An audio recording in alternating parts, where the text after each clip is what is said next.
Ito yung ating meatballs na niluto natin siya sa air fryer para hindi masyadong mamantika. And then, pina-fry ko siya sa onion and garlic.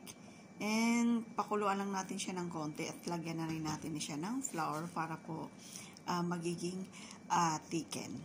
So now, kumukulo na siya. Ayan, lagyan na natin itong ating tarrago soup. Tapos, dinagdagan ko na lang siya ng flour. Ayun. Tapos ngayon, ipo-pour natin siya sa ating meatballs. Yan, dahan-dahan na natin. Bilisan natin kasi ano siya. Tawag nito. Magiging, alam niyo na, magiging thick or, yan.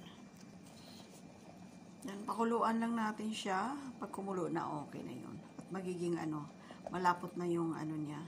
Ito yung soap. Yun.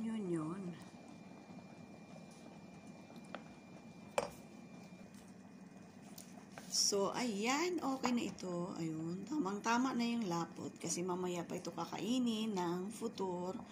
So, iinitin pa natin to dahil maaga pa. Iinitin natin siya ulit. Kaya hindi wag na muna natin siyang pakuluan ng pakuluan. So, yan.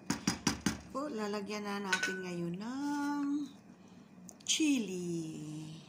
Of course, hindi mawawala ang chili. So, ayan, okay na to. Kasi iinitin pa ito mamaya sa futur. So, yan lang po. Ang match nito is mashed potato or potato lang siya. Na cubic potato. Thank you so much for watching.